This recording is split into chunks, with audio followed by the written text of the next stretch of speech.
Why would Hitler, one of the most powerful and evil men of the 20th century, be afraid of modern art?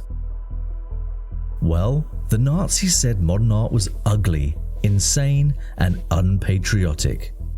So, when Hitler got into power, he staged the most infamous art exhibition of the 20th century with the aim to mock and ridicule modern art. But it massively backfired. This is the story of that exhibition, the exhibition of degenerate art. To understand why Hitler and the Nazis feared modern art, we need to step back to Germany in the 1930s. In those years, German art was alive with experimentation.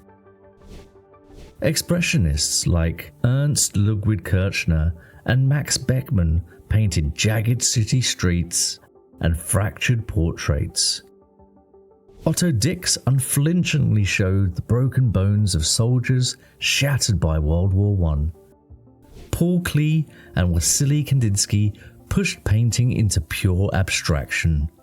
Dadaists like Hannah Höh made strange, absurd collages that mocked the establishment. It was daring. It was unsettling. It was modern. But in 1933, when Hitler and the Nazi Party seized power, the world began to close. They set out to Nazify German culture almost immediately. Every art form had to be brought into line, a process they called Gleichschalten or coordination.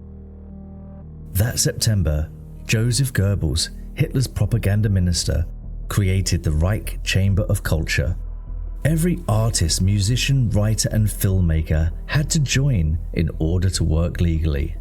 Membership could be denied or revoked at will, giving the regime complete control over who was allowed to create and what kind of art the public was permitted to see. And their vision was clear. Nazi ideology drew a hard line between what it called true German art and what it condemned as degenerate art. All avant-garde movements of the early 20th century, Expressionism, Dada, Cubism, Surrealism, were painted as symptoms of cultural decay. Hitler, himself a failed art student with rigid, traditional tastes, saw modern art as ugly, insane, and unpatriotic. He didn't like that art would challenge the way you think and didn't match his authoritarian view. So, if Hitler hated modern art, what did good art look like to him? In speeches and directives, he described it again and again. Art should uphold classical beauty, Aryan ideals, and militaristic virtue. Think polished oil paintings of blonde mothers and sturdy farmers, heroic soldiers marching to destiny, sculptures of muscular nude athletes modelled after Greek and Roman forms. For Hitler, art was not about self-expression.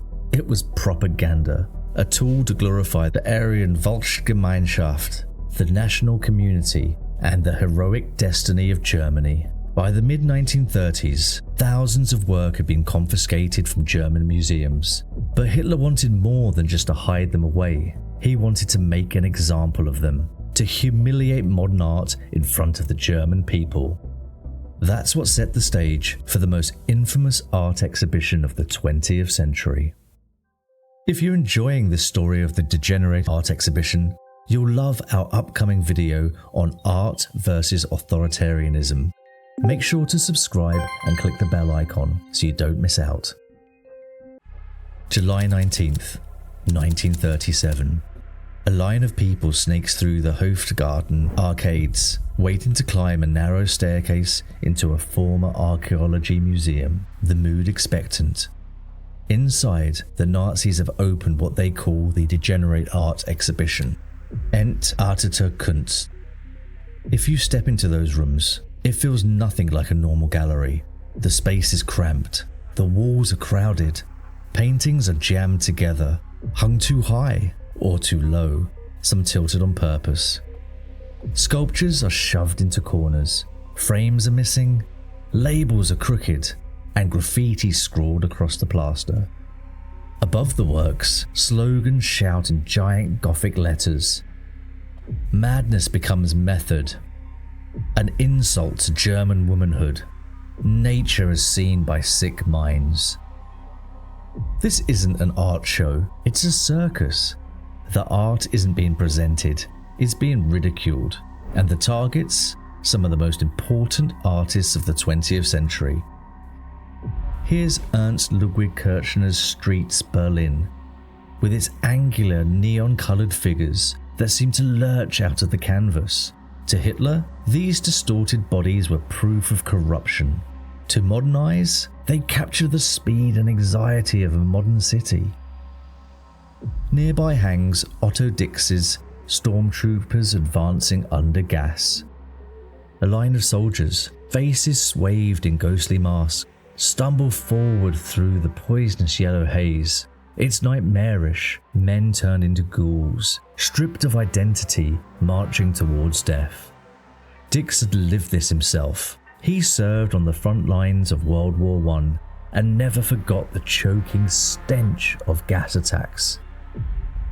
His art became a testimony, unflinching, brutal, impossible to romanticize. The Nazis hated it.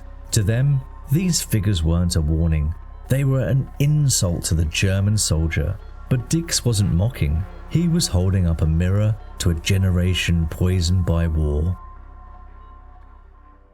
On another wall, the dreamlike colours of Marc Chagall. His figures float in blues and greens. Rabbis and fiddlers drifting in the world between memory and myth. The Nazis only saw Jewish art and slapped it with the label degenerate. To the public, Chagall's paintings must have seemed like visions from another planet. Strange, poetic, unforgettable. In one corner, Paul Klee's delicate lines, abstract figures and whimsical symbols look like they've been pulled from a child's imagination.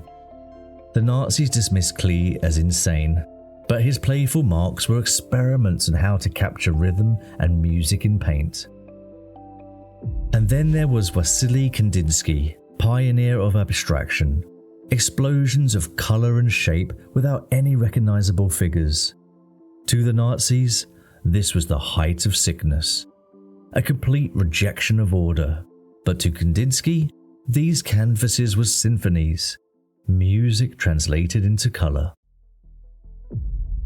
The exhibition even targeted Nazi Party member Emil Nolde, a true believer.